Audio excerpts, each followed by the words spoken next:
নমস্কার, কেমন আছেন সবাই? শিল্পীর গল্পকথা চ্যানেলে আপনাদের সবাইকে স্বাগত। আমি পাঠ করতে চলেছি রত্না হালদারের কলমে একটা হাড়হিম করা ভৌতিক গল্প। গল্পের নাম নরক যখন জাগে। আজ তার অন্তিম পর্ব।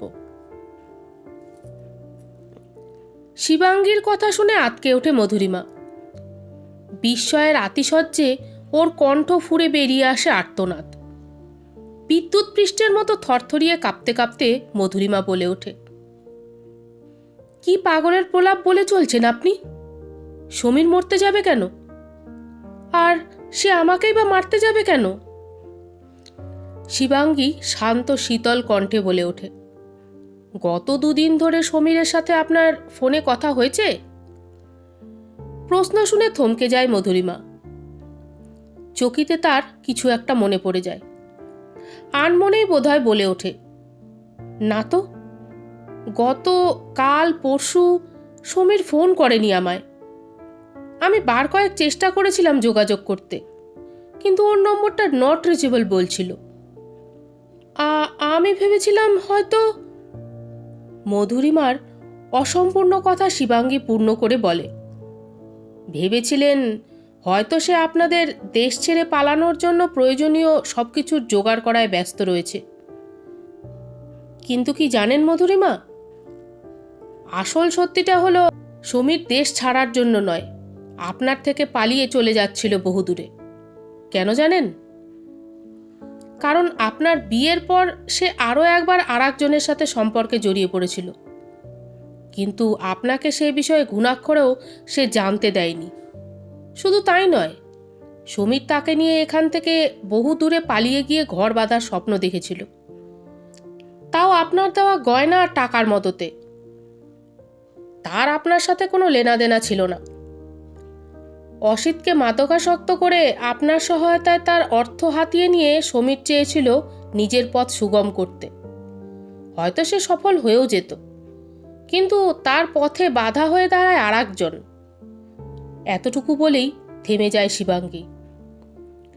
মধুরিমার বিস্মিত মুখের দিকে তাকিয়ে ও হঠাৎ গম্ভীর গলায় বলে ওঠে, ওই আরেকজনটা হলেন রাতুল দত্ত, আপনার নতুন প্রেমিক। শিবাঙ্গী ভয়ে বলে ওঠে, কি কি যাতা বলছেন শিবাঙ্গী ম্যাডাম? রাতুলদা আমার প্রেমিক কেন হবে? শিবাঙ্গীর কণ্ঠ এবারে বজ্র নিনাদের মতো শোনায়। সে ধমক দিয়ে বলে ওঠে, হ্যাঁ, একেবারেই তাই। অসিতের সাথে বিয়ে হলেও নিজের অসুখী দাম্পত্যের থেকে নিষ্কৃতি পাবার জন্য আপনি খালি সমীর না, রাতুলবাবুর সাথেও ঘনিষ্ঠ হয়ে পড়েছিলেন। সম্ভবত তাকে একটা মাধ্যম হিসেবে কাজে লাগানোই আপনার উদ্দেশ্য ছিল। বিশেষত তার যে আপনার প্রতি একটা অসম্ভব রকমের দুর্বলতা রয়েছে, এই বিষয়টা জানতেন বলেই আপনার কাজ আরও সহজ হয়ে গিয়েছিল। এই কারণেই বুঝি এত অনায়াসেই তিনি আপনাদের সঙ্গে যোগ দিতে রাজি হয়ে গিয়েছিলেন। আর আমার যদি খুব বেশি ভুল না হয়, তবে অফিসের ওই ঘটনার দিনেও রাতুলের হাত দিয়ে আপনি অনেকটা পরিমাণ ড্রাগস অসিতকে খাইয়ে দিয়েছিলেন। মাদক রক্তে মিলে গিয়ে খেল দেখাতে শুরু করে দেয়, আর অসিত অমন ভয়াবহ কাণ্ড ঘটিয়ে ফেলে একে একে। শিবাঙ্গীর কথা শেষ হতে না হতেই ঝরঝর করে কেঁদে ফেলে মধুরিমা। হয়তো পালাবার আর কোনো পথ নেই বুঝেই আত্মপক্ষ সমর্পণের মতো করে উঠে বলে, হ্যাঁ, আমি মানছি যে রাতুলদাকে আমি নিজের কার্য উদ্ধারের জন্য ব্যবহার করেছি। তার যে আমার প্রতি একটা টান আছে আমি তা জানতাম, আর সেটাকে কাজে লাগিয়েই ওকে নিজের প্রতি আরও দুর্বল করে তুলেছিলাম আমি। ওকে ছাড়া যে আর কোনোভাবেই অসিতকে আমার নিজের জীবন থেকে তাড়ানো যাবে না তা আমি জানতাম, তাই ওকেও একটু একটু করে নিজের দলে ভিড়িয়ে নিয়েছিলাম। তবে ওর সাথে আমার কোনো প্রেম ভালোবাসা ছিল না, বরং আমি যে সমীরকে ভালোবাসি আর ওর সাথেই ঘর করতে চাই, ভবিষ্যৎ কাটাতে চাই, তা বলেও দিয়েছিলাম আমি রাতুলদাকে। আর এটাও বলেছিলাম যে পরিবারের চাপে বিয়ে করতে বাধ্য হলেও আমি এই বিয়েতে আটকে থাকতে চাই না। আমার পরিবার আমার ইচ্ছেতে সম্মতি দেবে না বলেই আমি এই পথ বেছে নিয়েছিলাম। মোট কথা, আমি রাতুলদাকে স্পষ্ট ভাষায় বলে দিয়েছিলাম যে সমীরের জন্যেই আমি অসিতকে সরিয়ে দিতে চাইছি আমার জীবন থেকে। আমার কথা শুনে রাতুলদা বলে, আমার সাথে যা হয়েছে তা অন্যায়, ইচ্ছের বিরুদ্ধে বিয়ে অন্যায়।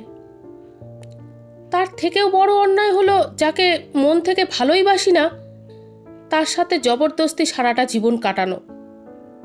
সেই সাথে এটাও বলেন যে তিনি আমার সাথে আছেন এবং তার দ্বারা যা যা সাহায্য করা সম্ভব সে সবটাই তিনি করবেন আমাকে।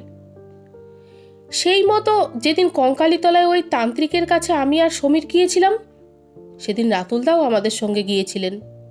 আর মধুরিমার কথা মাঝপথে থামিয়ে দিয়েই শিবাঙ্গী তড়িঘড়ি বলে ওঠে, এক মিনিট, রাতুলবাবু আপনাদের সাথে ওই তান্ত্রিকের কাছে গিয়েছিলেন? মধুরিমার মাথা নেড়ে সম্মতি জানাতেই শিবাঙ্গী ধরপড় করে নিজের সিট ছেড়ে উঠে পড়ে। তাকে ওভাবে ব্যস্ত হয়ে পড়তে দেখেই মধুরিমা ভয় পেয়ে যায়। জড়ানো গলায় ও জিজ্ঞাসা করে, কি হলো ম্যাডাম? অমন তাড়াহুড়ো করছেন কেন? কি হয়েছে? শিবাঙ্গী নিজের মালাখানি ইতিমধ্যে নিজের হাতে জড়িয়ে নিয়েছিল, এবারে নিজের ব্যাগখানাও কাঁধে ঝুলিয়ে নিল। গলায় কালো স্কার্ফখানা পেঁচিয়ে নিতে নিতে বলে ওঠে, এতক্ষণ ভাবছিলাম ঠিক কোন আকর্ষণের জোরে কাকালা নরকের আধার তল ছিঁড়ে উঠে এসেছিল। এখন সবটা পরিষ্কার হলো। ষড়রিপুর তাড়নায় তাড়িত হয়ে সকলে মিলে যে নিখুঁত পাক বানিয়েছেন, তার আকর্ষণেই ওই পিশাচ এই জগতের মায়ায় বাধা পড়েছে। সে যে শুধু স্বীকার করবে না, তার সাথে আপনাদের মতো পাপীদের আত্মাকে আদি অনন্ত কাল ধরে ভক্ষণ করবে, সে বিষয়ে আমি নিশ্চিন্ত। পারলে ঈশ্বরকে ডাকুন মধুরিমা, আর যাই হয়ে যাক এই বাড়ির বাইরে বেরোবেন না। আজ রাতটা আপনার আর রাতুল বাবুর জন্য খুব বিপজ্জনক হতে চলেছে। বিশ্বাস করুন, আপনি এখন তাও খানিকটা নিরাপদে আছেন, কিন্তু রাতুল বাবু? না, আমায় এক্ষুনি বেরোতে হবে। ভয়ে মধুরিমার নিঃশ্বাস বন্ধ হয়ে যাবার জোগাড় হয়েছিল শিবাঙ্গীর কথাগুলো শুনে। কিন্তু এবারে যখন শিবাঙ্গী বলে যে সে রাতুল দত্তের বাড়িতে যাবে, তখন যেন মধুরিমার আত্মা খাঁচা ছাড়ার উপক্রম করে বসে। ও শিবাঙ্গীর হাত চেপে ধরতে যায়, কিন্তু শিবাঙ্গীকে স্পর্শ করা মাত্রই মাগো বলে আতকে উঠে হাত সরিয়ে নেয়। ভয়ে বিস্ময়ে হতভম্ব হয়ে চেয়ে থাকে ওই শিবাঙ্গীর দিকে। কোনো সুস্থ সবল মানুষের দেহ যে এমন ফুটন্ত লাভার মতো গরম হতে পারে তা যে জানা ছিল না মধুরিমার। শিবাঙ্গী কিন্তু আর কোনো কথা বলে না, এমনকি কোনো প্রতিক্রিয়াও দেয় না, নীরবে ঘর ছেড়ে বেরিয়ে যায়। ওদিকে দীপালি রাতুলকে বলে, আমার ভীষণ ভয় লাগছে রাতুল। তখন তোমায় পই পই করে বলেছিলাম এসবের মাঝে যেও না। তখন যদি একটাবার আমার কথা শুনতে, তাহলে হয়তো। বিরক্তির সাথে রাতুল বলে ওঠে, আহ, চুপ করো না একটু, তখন থেকে কানের কাছে ফ্যাচ ফ্যাচ করে যাচ্ছ। বললাম তো সাড়া দিও না, কিচ্ছু হবে না। ওই শিবাঙ্গী তো তখন বলে গেল, শুদ্ধি করে দিয়ে গেছে, আর কোনো ক্ষতি হবে না। তাহলে এত ভাবছ কেন? স্বামীর কথায় চুপ করে গেলেও ভয় দূর হয় না দীপালির কিছুতেই। বাইরে থেকে তখনও দরজা পেটাবার আওয়াজ লাগাতার হয়েই চলেছে। সে সাথে থেকে থেকেই রাতুলবাবুর মায়ের কণ্ঠস্বরের অবিকল নকল করে কেউ বলে চলেছে, বাবু, বাবু দরজা খোল, দেখ আমি এসেছি। দেখ না বাবুরে, আমার যে বড় শীত লাগছে, দরজাটা খোল না বাবা। বৌমা, ও দীপালি, দীপালি দরজাটা খোলো না মা। রাত প্রায় 1টার একটু বেশি হবে এখন। গোটা পাড়া নিঃশব্দ, মনে হয় যেন গাছ থেকে একটা পাতা পড়লেও তার আওয়াজ এসে কানে পৌঁছবে। অদ্ভুত এক শান্তি বিরাজ করছে আজ এখানে। আশেপাশের বাড়িগুলোর লোক আছে কিনা বোঝার উপায় নেই। এমনিতেই এত রাত হয়েছে, তার উপরে কেন জানি বড় বেশি নীরব হয়ে আছে আজ সব। অন্যান্য দিন তবু খুঁজলে 2-1টা বাড়িতে আলোর রেখা দেখতে পাওয়া যায়।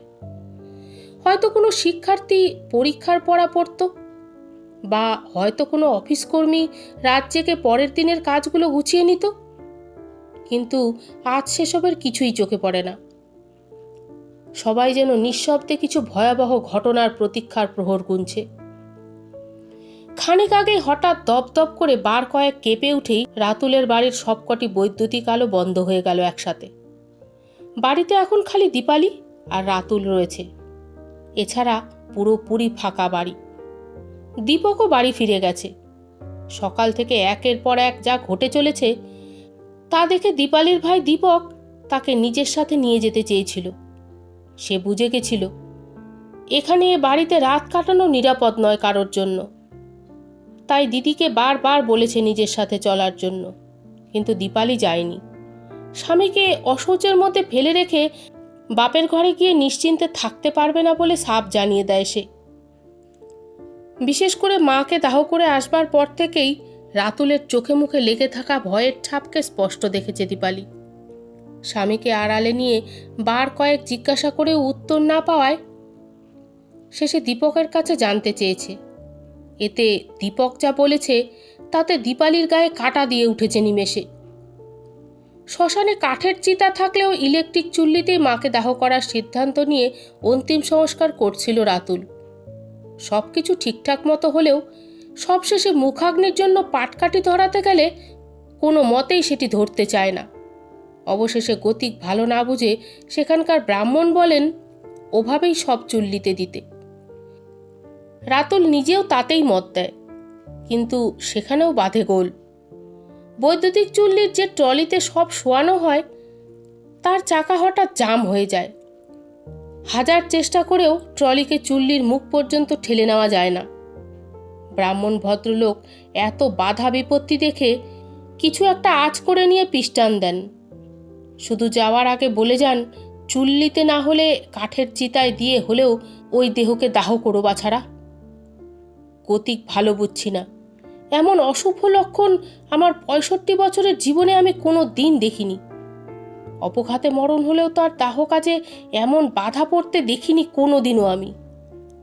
অবশেষে আর উপায় নেই বুঝে রাতুল কাঠের চিতার ব্যবস্থা করে, কিন্তু চিতা সাজাতে না সাজাতেই গঙ্গার ওপারে কালো দৈত্য আকারের মেঘ ঘিরে আসে।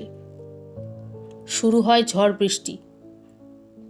মনে হয় যেন কোনো এক অজ্ঞাত অপশক্তি চাইছে না ওই দেহ দাহ হোক। ব্যাপারটা শুধু দীপক আর রাতুল নয়, একে একে ওদের সাথে যাওয়া বাকি 4 জনও বুঝতে পারে। বুঝতে পেরে একে একে নানান ছুতো দিয়ে বিদায় নেয় সেখান থেকে। বাকি পড়ে থাকে শুধু রাতুল আর তার শ্যালক দীপক। ভয় আর দুশ্চিন্তাতে তাদের কপালে চিন্তার ভাঁজ পড়লেও সব দেহ বেওয়ারিশ বলে ফেলে চলে রেখে আসার মতো সাহসটুকু তাদের ছিল না। বিশেষ করে শিবাঙ্গীর বলা কথাগুলো মনে করেই যেন দাঁতে দাঁত চেপে হলেও বৃষ্টি থামার প্রতীক্ষা করেছিল ওরা দুজন। শেষ পর্যন্ত দীর্ঘ 1 ঘন্টার পর বৃষ্টি থামতেই চিতা সাজানো হয়, কিন্তু সাজানো হলেও ভেজা কাঠে আগুন ধরতে চায় না সহজে। শেষমেশ খুব ঢিমে আছে আগুন ধরতেই দেখা যায় বৃদ্ধার সব দেহ নড়তে শুরু করেছে। দাহ কাজে নিযুক্ত ডোম যদিও বলে এটা স্বাভাবিক, এতে ভয়ের কিছু নেই। আগুন লাগতেই চামড়া মাংসে টান পড়তেই দেহ মাঝে মধ্যে নড়ে চড়ে উঠতে থাকে, কিন্তু এরপরেই যা ঘটে তা দেখে আদ্যপান্ত নেশা করে পড়ে থাকা সেই ডোম পর্যন্ত ভয়ে চিৎকার করে ওঠে।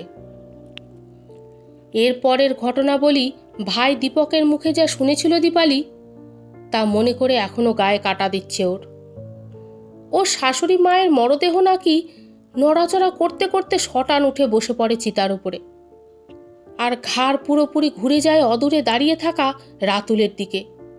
হাত উঁচিয়ে রাতুলের দিকে দেখায় সে। ঠিক তারপরেই ওই মৃতদেহের ভেতর থেকে হঠাৎ ঘর ঘরে জান্তব স্বর বেরিয়ে আসে। প্রথমটায় সে কণ্ঠের বক্তব্য বোঝা না গেলেও একটু একটু করে যেটুকু বোঝা যায় তার খানিকটা হলো, তৈরি থাকিস, কাল এই চিতাতে তুই উঠবি। মৃতদেহকে ওভাবে প্রথমে উঠে বসতে দেখে ও হাত পা নাড়িয়ে কথা বলতে দেখে ডোম ভয়ে আত্মচিৎকার করে পালাতে যায়। কিন্তু এভাবে অন্তিম সংস্কার অসম্পূর্ণ রেখে চলে যাওয়া যে ঘোরতর অমঙ্গল, তাই দীপক তাকে বুঝিয়ে সুঝিয়ে ফিরিয়ে নিয়ে আসে। এরপর কোনো মতে ওইভাবেই দাহকার্য সমাধা হলেও মায়ের নাভিকুণ্ডলী কোনো মতেই খুঁজে পায় না রাতুল। ডোম খানিকটা ছাই নিয়েই তাকে মাটির খুঁড়িতে তুলে দিয়ে বলে, যান, গিয়ে এটাই গঙ্গায় ভাসিয়ে দিয়ে স্নান করে নিন। প্রাণ নারীখানা তো খুঁজেই পেলুম না। এর ওপরে আগে যা যা হলো, এরপর আর এখানে দেরি করবেন না। আমার কেন জানি না মনে হচ্ছে আপনার বড় কিছু একটা বিপদ হতে চলেছে। ডোমের সাবধান বাণী শুনে দীপক ভীষণ ভয় পেয়ে যায়। রাত বিরেতে শ্মশানে ঘুরে শয়ে শয়ে মরা পোড়ানো যার কাজ, সেই যখন এত উদ্বিগ্ন হয়ে উঠেছে, তখন আর কোনোভাবেই এখানে দেরি করা যাবে না। তা বুঝেই ও রাতুলকে তাড়া দিয়ে গঙ্গার ঘাটে নিয়ে যায়। মায়ের অস্থি গঙ্গায় বিসর্জন দিয়ে রাতুল স্নান করতে নামলে ঘটে আর এক বিপর্যয়। এমনিতে রাতুল সাঁতার ভালোই জানলেও সেই সাঁতারের দৌড় মামাবাড়ির গ্রামের ডোবা আর পুকুর পর্যন্ত, বা অফিস প্রজেক্টের খাতিরে বাইরে যাওয়ার সুবাদে লাক্সারিয়াস হোটেলে সুইমিং পুল অবধি। জোয়ারের ভরা গঙ্গার তীরে ডুব দেওয়ার কোনো অভিজ্ঞতা তার নেই। তাই বেশ সাবধানে ঘাটের সিঁড়িতে বসে বসেই মাথা আর গায়ে হাতের আজলা করে জল তুলে দিচ্ছিল। বার কয়েক জল তুলে গায়ে মাথায় দিয়ে উঠে দাঁড়াতেই যায় রাতুল, ঠিক তখনই হঠাৎ কি যে হয় কে জানে। দুই সিঁড়ি ওপরে দাঁড়ানো দীপক দেখে ও রাতুল দাকে কে যেন পা ধরে টেনে নিয়ে চলেছে নদী বক্ষের ভিতরে। রাতুল তারও স্বরে প্রাণ ভয়ে চেঁচাচ্ছে। এদিকে গঙ্গার ঘাট পুরোপুরি ফাঁকা, ওরা দুজন ছাড়া আর কেউ নেই। একে জোয়ার, তার উপরে লোক মুখে ছড়িয়ে গেছে মরা পোড়াতে গিয়ে যে অস্বাভাবিক ঘটনাগুলো ঘটেছে সেসব কথা। যথারীতি শ্মশানের মতো জায়গায় অতৃপ্ত প্রেতকে ভয় পাই না বলে দাবি করার মতো বড় সাহসীও আর ঘাট বা তৎসংলগ্ন চুল্লিঘর বা চিতার দিকে কেউ এগোতে চায়নি। অতএব বেশ খানিকটা জায়গা জুড়ে শ্মশানের এই দিকটাতে রাতুল আর দীপক ছাড়া আর দ্বিতীয় কোনো প্রাণী ছিল না। তাই রাতুলের আর্তনাদ কারো কানেই পৌঁছায় না, আর না কেউ ছুটে আসে সাহায্য করতে। নিরুপায় দীপক নিজেই এগিয়ে যায় জামাইবাবুর সাহায্যের জন্য। সে রাতুলের দুহাত চেপে ধরে জল থেকে টেনে তোলার চেষ্টা করতে থাকে, কিন্তু কোনোভাবে এক চুলও ওঠাতে পারে না সে। তার মনে হয় যেন জলের ভেতর থেকে কোনো প্রচণ্ড এক মহাশক্তি রাতুলের কোমর থেকে পা পর্যন্ত আষ্টে পৃষ্ঠে জড়িয়ে ধরে আছে। তাকে টেনে নিয়ে যেতে চাইছে জলের গভীর থেকে গভীরতম অতল তলে। কার বিপক্ষে দাঁড়িয়ে রাতুলকে বাঁচাবার চেষ্টা করে চলেছে তাও জানে না দীপক। কেবল দিদির মুখটা স্মরণ করেই দীপক মনে মনে তার ইষ্টদেবতা গদাধরের স্মরণ করতে শুরু করে। প্রাণপণে ভক্তি ভরে ডেকে প্রার্থনা জানায় এ যাত্রায় নিজের জামাইবাবুকে রক্ষা করার জন্য। হয়তো প্রার্থনায় কাজ হয়, বা হয়তো ওর ওপরে নিতান্তই দয়া পরবশ হয়ে জলের গভীরে থাকা অপশক্তি নিজের ইচ্ছে পরিবর্তন করে রাতুলকে মুক্তি দেয়। হাঁচর পাচর করে জল ঠেলে উঠে এসেই রাতুল কোনো দিকে না তাকিয়ে দৌড় লাগায় শ্মশানের বাইরে। ঘাটের সিঁড়িতেই তার পার্স, মোবাইল, তোয়ালে আর ঘাট কাজ করে পড়া শুদ্ধ বসন পড়ে থাকে। সেইগুলোর সাথে যে শ্যালকটি তার প্রাণ বাঁচালো তাকেও যে সে ফেলে গেছে সেদিকে আর হুঁশ থাকে না তার। চূড়ান্ত স্বার্থপরের মতো কাজ করলেও দীপক ভাবে হয়তো ভয় পেয়েই এমন অপদার্থতা দেখিয়েছে রাতুল। তাই সে নিজের সবকটি বস্তু হাতে তুলে নিয়ে উঠে দাঁড়াতেই যা দেখতে পায় তাতে রীতিমতো জমে যায় সে। দীপক দেখে একটা বীভৎস মুখ জলের ওপর ভেসে উঠেছে। তার দুই কোঠরগত জ্বলন্ত চোখে যেন গোটা জগতের ঘৃণা পঞ্জীভূত হয়ে রয়েছে, আর সেই দুই জ্বলন্ত চোখে সে নিরন্তর তাকিয়ে রয়েছে পলাতনরত রাতুলের দিকে, যেন বাগে পেলেই তাকে ছিঁড়ে টুকরো টুকরো করে ফেলবে সে।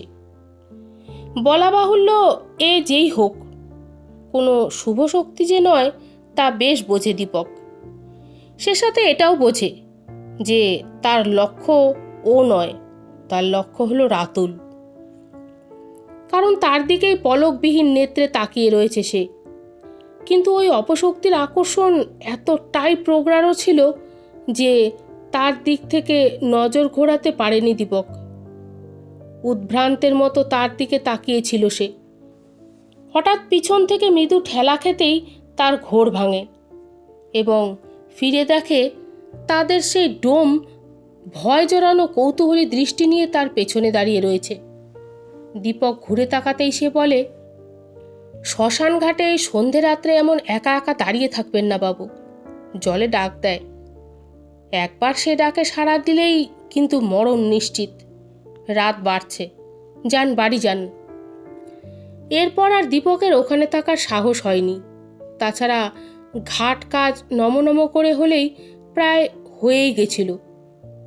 আর তাছাড়া যার জন্য আসা সেই রাতুলদা তো আগেই পালিয়েছে, তাই সেও আর ওখানে দাঁড়ায় না, জিনিসপত্র গুছিয়ে নিয়ে চলে আসে।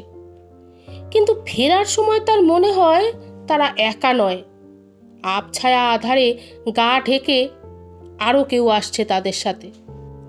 মনে মনে ঘরের সিংহাসনে 3 বেলা নিত্য পুজো পাওয়া গদাধরের নাম জপতে শুরু করে দীপক। আর ফিরেই দিদিকে নিজের সাথে বাড়ি নিয়ে যেতে চায়। কিন্তু দীপালি এই অসহ্য অবস্থায় তার বাপের ঘরে যেতে রাজি না হলে দীপক সরাসরি সব ঘটনা বলে দেয় এবং যাওয়ার আগে শেষবারের জন্য বলে, আজ রাতটা সাবধানে থাকবি দিদি, ঠাকুরের নাম নিস, ঘরের বাইরে একদম যাবি না।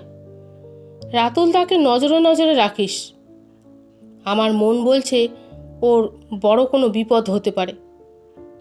বলা বাহুল্য, ভাইয়ের মুখে এই জাতীয় কথা শোনার পর থেকেই গায়ে কাটা দিয়ে উঠছে দীপালির থেকে থেকে। আলো আধারিতে ঘরের দেয়ালে নিজের ছায়াটুখানি দেখেও আঁতকে উঠছে সে।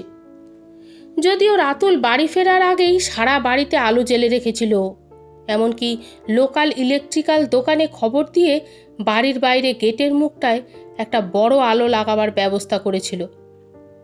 কিন্তু কি জানি কি করে বা কি কারণে হঠাৎ সবকটি আলোই একসাথে নিভে যায়।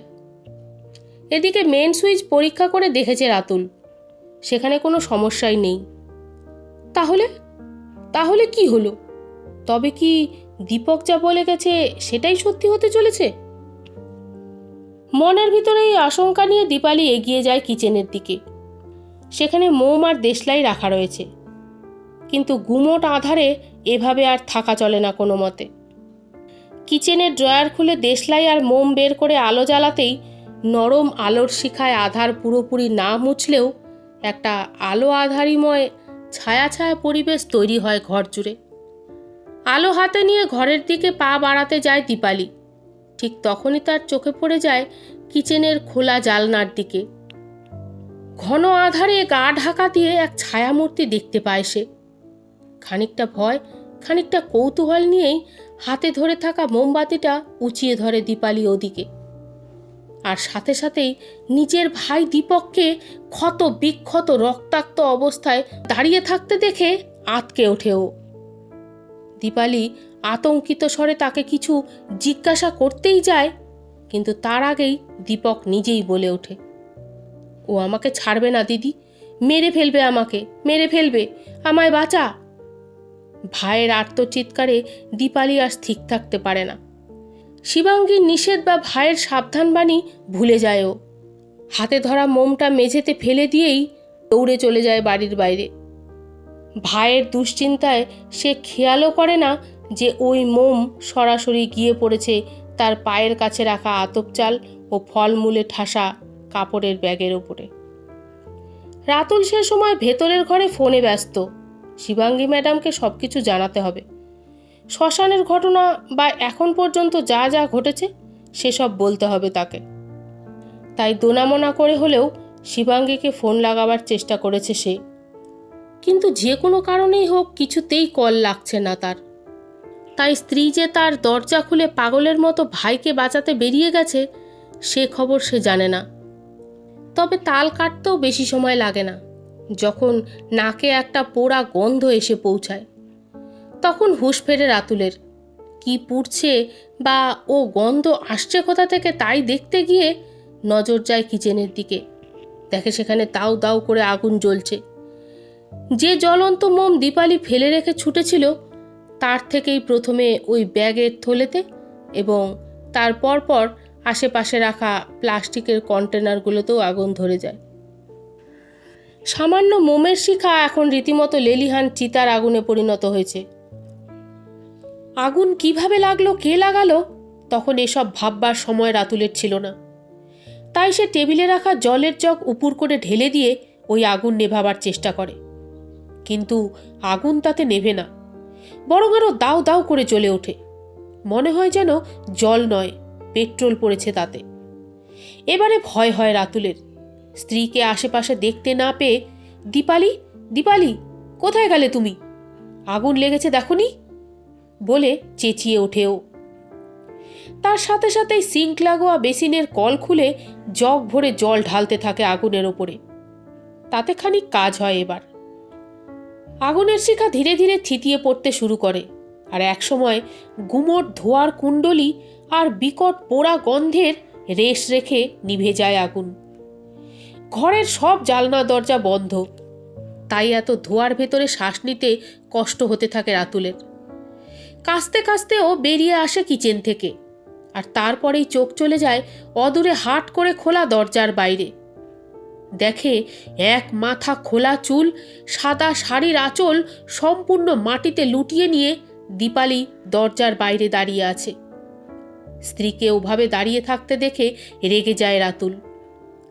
কড়া গলায় বিতৃষ্ণা নিয়ে বলে, বাইরে সঙ্গের মতো দাঁড়িয়ে আছো কেন শুনি? ভেতরে আসতে পারছো না? ভেতরে এসো।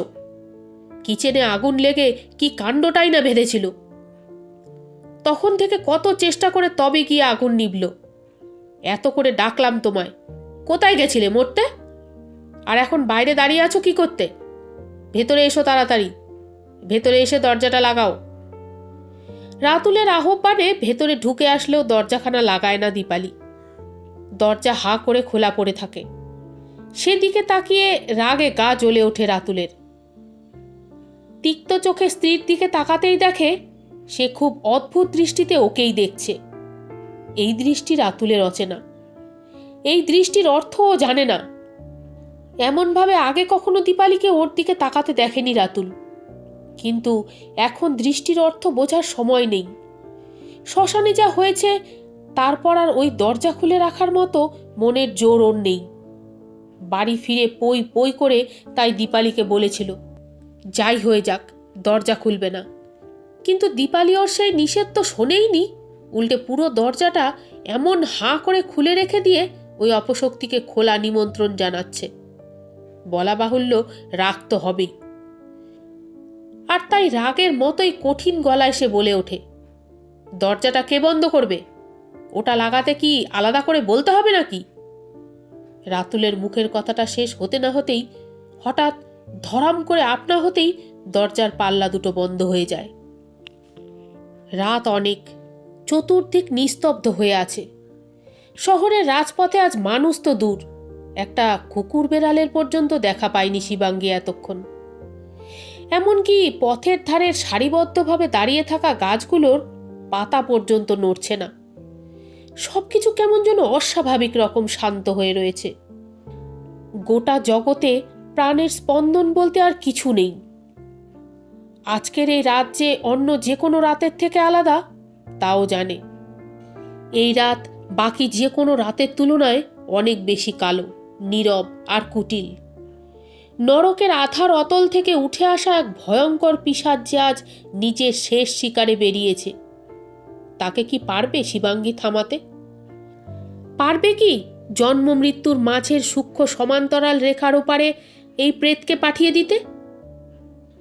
এসব প্রশ্নের কোনোটারই কোনো উত্তর শিবাঙ্গীর কাছে নেই।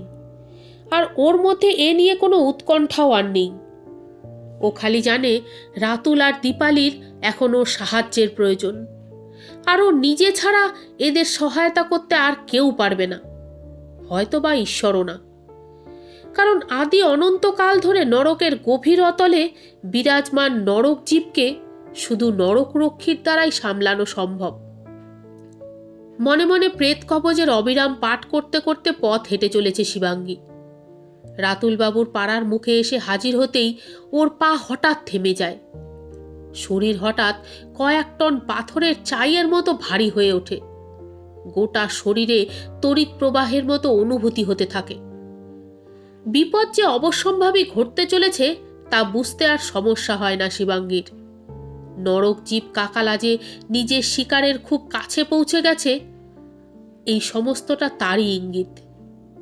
শিবাঙ্গী আর দেরি করে না, বুকের কাছে হাত দুটো জড়ো করে প্রণাম মুদ্রায় দাঁড়ায়। ওর গম্ভীর কণ্ঠে ধ্বনিত হয় ওম ভূ। শরীরে ওর জেগে ওঠে অতিলৌকিক তেজ রশ্মি। ব্রহ্মতালুতে নীলাভ আলোক শিখা ওর অতীন্দ্রিয় সত্তার স্বরূপ হয়ে দেখা দেয়। কাজল কালো চোখ দুটি রক্তবর্ণ ধারণ করে, আর শূন্য হতে হাতে নেমে আসে কুচকুচে কালো কালদণ্ড। শিবাঙ্গী তখন আর শিবাঙ্গী নয়, কোনো নিছক মানবীয় নয়। সে তখন নিরক্ষী। দেবতা, দানব, মানব সকলের ধরাছোঁয়ার বাইরে যে নরক, পাপ পুণ্যের দাড়িপাল্লায় যেখানে ওই জগতের প্রতিটি প্রাণীর ভালো মন্দের বিচার চলেছে, এই জগৎ সৃষ্টির প্রথম লগ্ন থেকে, সেই চিরায়িত নরকের রক্ষী সে।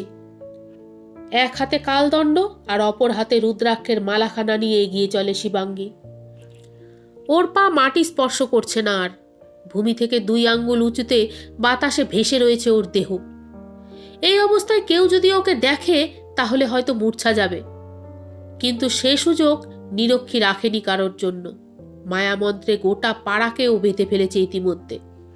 ওই মন্ত্রের গুণে পিশাচ কাকালা, তার দ্বারা পীড়িত জীব আর শিবাঙ্গী নিজে ছাড়া ওই স্থানে আর কারোর এখন চেতনা নেই। সকলেই বাহ্য জ্ঞান শূন্য হয়ে পড়েছে। রাতুলের বাড়ির দরজার সামনে পৌঁছাতেই একটা তীব্র আর্তচিৎকার কানে আসে শিবাঙ্গীর। বোঝে পিশাচের খেলা শুরু হয়ে গেছে। মালা ধরা ডান হাতটা ও রুদ্ধ দ্বারের ওপরে চেপে ধরতেই সশব্দে সেটি আপনা হতেই খুলে যায় সম্পূর্ণ। শিবাঙ্গী ভেতরে পা রাখে। ওর স্পর্শ পেতেই ঘরের চাপ চাপ আধারের মাঝে একটা নীলাভ ধুতি ছড়িয়ে পড়ে। সেই স্বল্প কিন্তু জোরালো আলোর মাঝেই শিবাঙ্গী দেখে রাতুল ঘরের মেঝেতে 4 হাত পা ছড়িয়ে পড়ে রয়েছে। তার সারা দেহ সাদা হয়ে গেছে, দেখে মনে হচ্ছে রক্তশূন্য। চোখ দুটো ঠিকরে বাইরে বেরিয়ে আসছে। তার মুখ ঈষৎ ফাঁক হয়ে রয়েছে, আর সেই মুখের সামনেই ঝুঁকে রয়েছে একটা বিভৎস আকৃতি। ধবধবে সাদা অস্থি চর্মসার দেহখানা নিয়ে সে বসে রয়েছে রাতুলের ঠিক বুকের ওপরে। 2টি সরু হাতে চেপে ধরে রয়েছে রাতুলের মাথা, আর লকলকে কালচে জীব রাতুলের মুখের ভেতরে ঢুকে গিয়ে কিছু শুষে নিচ্ছে গোগ্রাসে। শিবাঙ্গী বোঝে কাকালা নিজের সবচেয়ে প্রিয় আহার পেয়ে সানন্দে তা ভক্ষণ করছে। পাপীর আত্মা, জীবনী শক্তি যে তার বড় প্রিয়, আর রাতুলের মতো এক ভয়ঙ্কর পাপীর প্রাণশক্তি ভক্ষণ যে তাকে কতটা আনন্দ দিচ্ছে তা শিবাঙ্গী বেশ বোঝে। কিন্তু এই যে হতে দেওয়া যাবে না। রাতুলের যে মৃত্যুর সময় হয়নি এখনো। অসময়ের এই মৃত্যু যে তাকে অনন্ত নরকের অতলে এক পিশাচে পরিণত করে পাঠাবে, এই যে শিবাঙ্গী হতে দিতে পারে না। হাতে ধরা কালদণ্ডখানা তাই 2 হাতে উঁচিয়ে ধরে ঘরের মেঝেতে সজোরে আছাড় মারেও। সাথে সাথে তীব্র এক কম্পন খেলে যায় ঘরের মেঝে জুড়ে। রাতুলের বুকের ওপরে চেপে বসে থাকা কাকালা ছিটকে পড়ে যায় কয়েক হাত দূরে, কিন্তু মাটিতে পড়ার সাথে সাথেই খুব ক্ষিপ্র গতিতে উঠেও পড়ে সে। 4 হাত পায়ে ভর দিয়ে হাঁটু মুড়ে সে শিবাঙ্গীর দিকে তাকায় 2 জ্বলন্ত চোখে। তার সারি সারি দাঁতে পূর্ণ মুখের কোণে লেগে থাকা কুটিল হাসির রেখা শিবাঙ্গীকে বলে দেয় এত সহজে সে হার স্বীকার করবে না। ওর অনুমান যে খুব একটা ভুল নয় তার প্রমাণ মেলে পর মুহূর্তেই, যখন কাকালা বিকৃত বিজাতীয় কণ্ঠে বলে ওঠে, জীবন মৃত্যুর মাঝের সূত্রধর হয়ে পাপীকে বাঁচাতে এসেছিস? যদি ভেবে থাকিস ওকে আমি ছেড়ে দেব, তুই ভুল ভাবছিস। আমি তো স্বেচ্ছায় আসিনি, ও আমায় টেনে এনেছে। আমি আমার আহুতি না নিয়ে যাব না। ও কেন এনেছে তোকে? ও কি চায়? শিবাঙ্গীর এই প্রশ্নে হাসিতে ফেটে পড়ে কাকালা। তার ক্ষীণ শীর্ণ দেহ কেঁপে উঠতে থাকে। এরপর হঠাৎ সে বাতাসে মিলিয়ে যায়। শিবাঙ্গী বোঝে নরকজীব নিজের খেলা শুরু করেছে। কিন্তু আসল সত্যিটা জানতে গেলে ওকে যে ধৈর্য ধরতেই হবে, থাকতে হবে স্থির হয়ে। কাকালাকে তার নিজের মতো এগোতে দিতে হবে। কাকালা এগোয়, আর এবারে একেবারে শিবাঙ্গীর ঘাড়ের কাছে এসে উপস্থিত হয়। বাতাসে ভাসমান তার শীর্ণকায় দেহ হতে নরকের কটু গন্ধ বের হয়ে গোটা বাড়িকে দুর্গন্ধে ভরিয়ে তুলেছে। একসাথে শয়ে শয়ে মরা পচলে যে বিভৎস গন্ধ বেরোয়, এ গন্ধ যেন তাকেও হার মানায়। সাধারণ মানুষের পক্ষে এ গন্ধে শ্বাস নেওয়া দুষ্কর হলেও শিবাঙ্গীর অসুবিধা হয় না। সে ক্রুদ্ধ কণ্ঠে হুঙ্কার ছেড়ে বলে, আমার প্রশ্নের জবাব দে। শিবাঙ্গীর হুঙ্কারে কেঁপে ওঠে ঘর। কাকালা ভয় পায়। আগের মতোই বিকৃত গলায় সে বলে, ও প্রথমে ওই মেয়ে যে তোর ঘরে রয়েছে, তার প্রেমিকের বলি দিয়ে রক্তের আহুতি দিয়েছে। তারপর নিজের রক্তের সম্পর্ক নিজের মায়ের জীবনী শক্তি দিয়ে দিয়েছে আত্মার আহুতি। আমার খিদে বেড়েছে, এখন আমার আরো আহুতি চাই, আরো রক্ত, আরো জীবন ঊর্জা চাই। কথাগুলো বলতে বলতেই কাকালা চার হাত পায়ে হামাগুড়ি দিয়ে শিকারী পশুর মতো লুব্ধ দৃষ্টিতে এগিয়ে যায় রাতুলের অচেতন দেহর দিকে। শিবাঙ্গী হাতের মুঠোয় ধরা কালদণ্ড উঁচিয়ে আরও একবার মাটিতে আছড়ায়। ঘর জুড়ে কম্পন তৈরি হয়, সে সাথে একত্রে হাজারটা বজ্রপাতের আওয়াজ। কাকালা দুহাতে কান চেপে ধরে আর্তনাদ করে উঠে বলে, থাম থাম, যন্ত্রণা হয় আমার, থাম এবারে। শিবাঙ্গী তীক্ষ্ণ স্বরে বলে, কেন ডেকেছে ও তোকে? কি চায় ও তোর থেকে?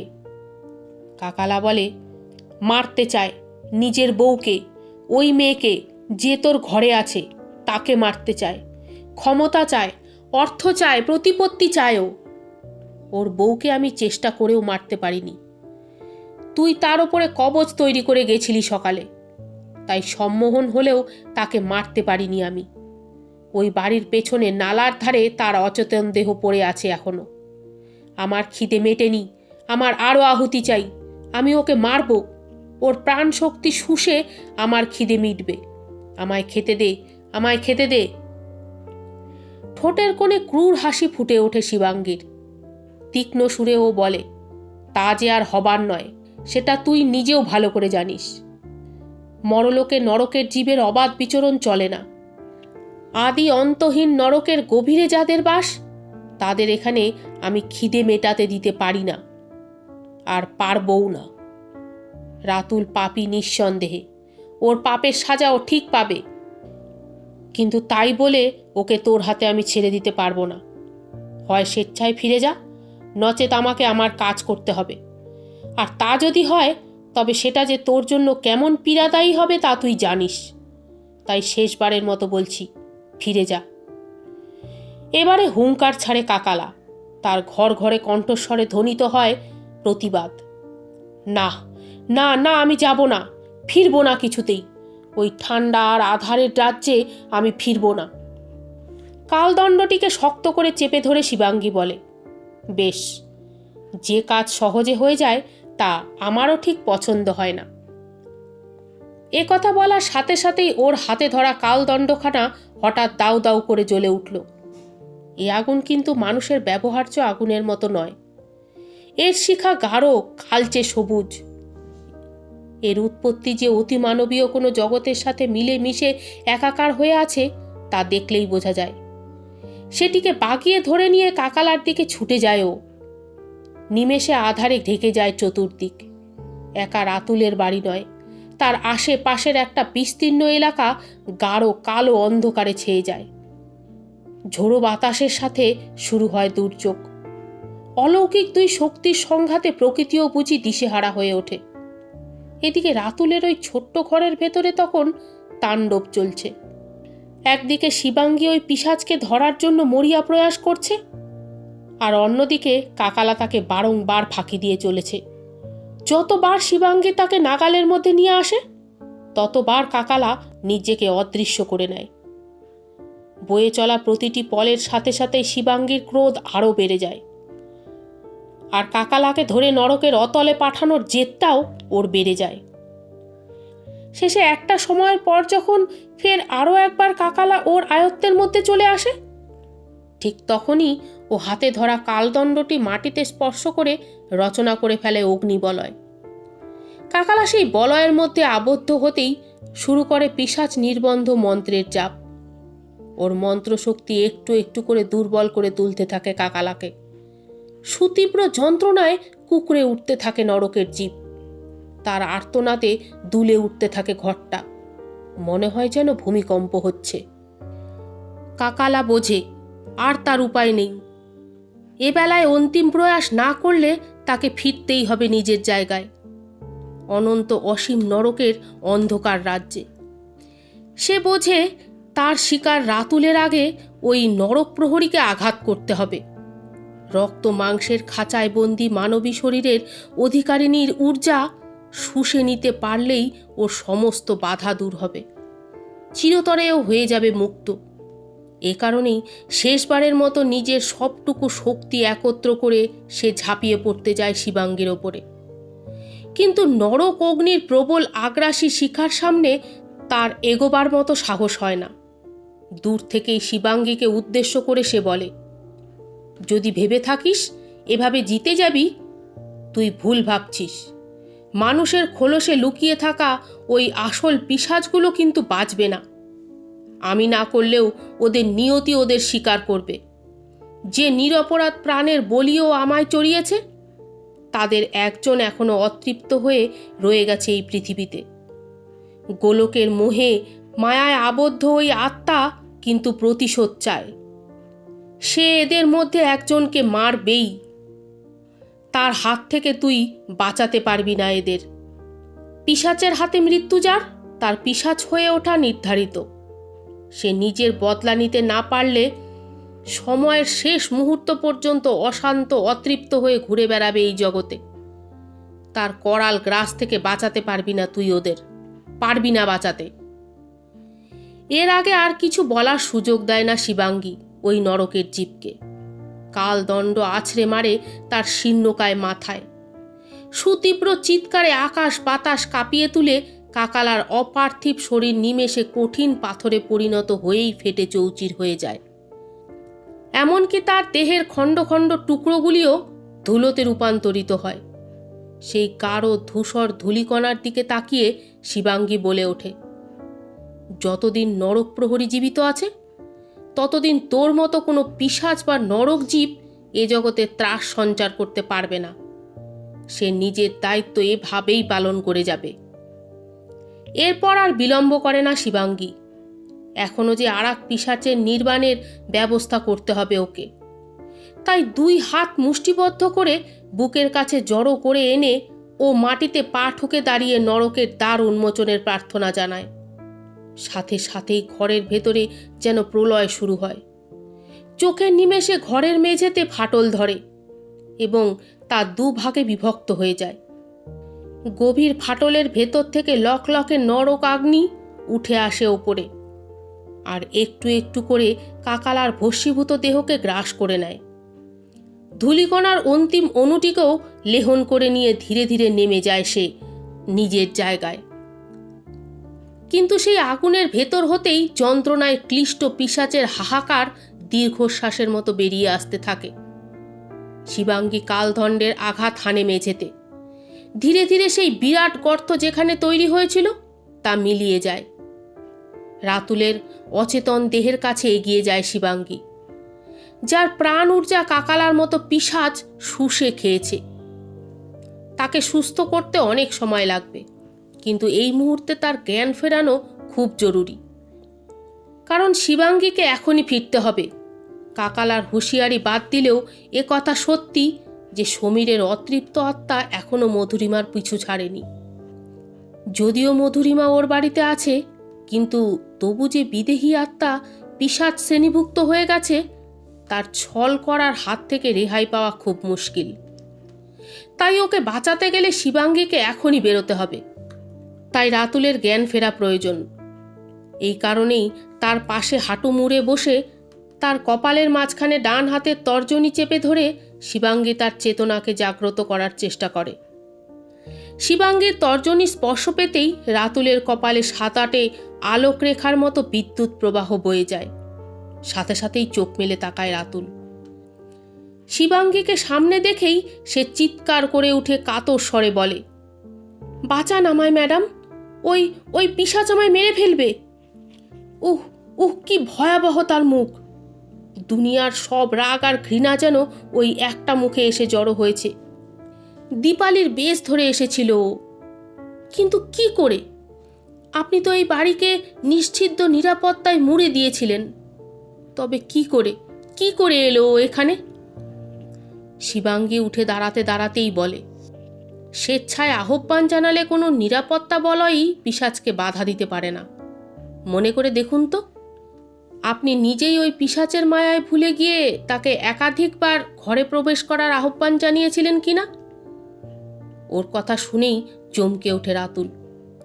চকিতে ওর মনে পড়ে যায়, আগুন নেভার পরে দীপালিকে যখন দরজার বাইরেও দাঁড়িয়ে থাকতে দেখেছিল, তখন নিজেই ওকে একবার নয়, পরপর 3 বার ভেতরে আসার জন্য বলেছিল।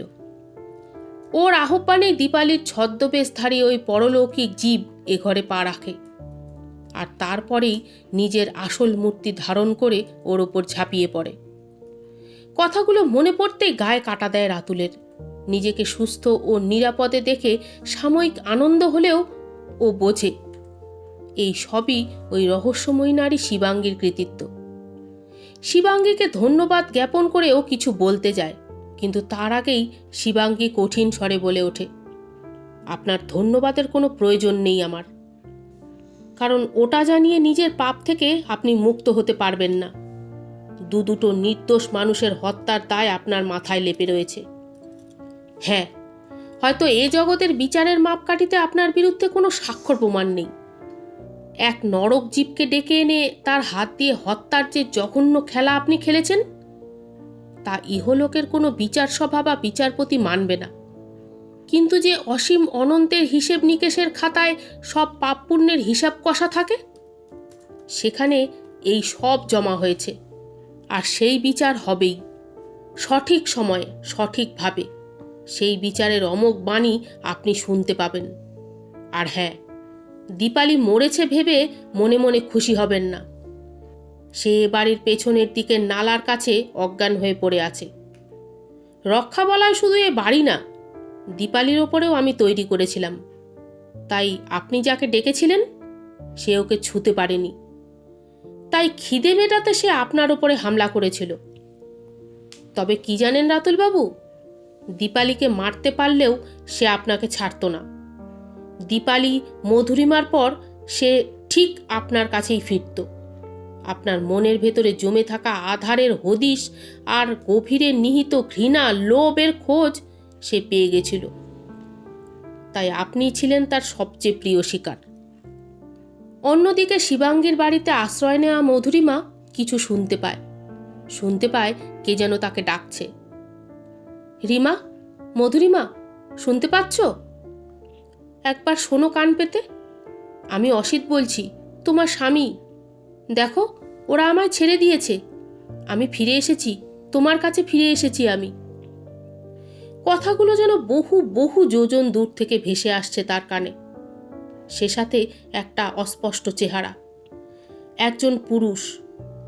খুব ভালোভাবে তাকে দেখতে না পেলেও ওই আকৃতির সাথে স্বামী অসিতের যেন সাদৃশ্য খুঁজে পায় মধুরিমা। ও মনে মনে ভাবতে থাকে, সে কি তবে সত্যি ফিরে এলো? ছেড়ে দিয়েছে পুলিশ ওকে?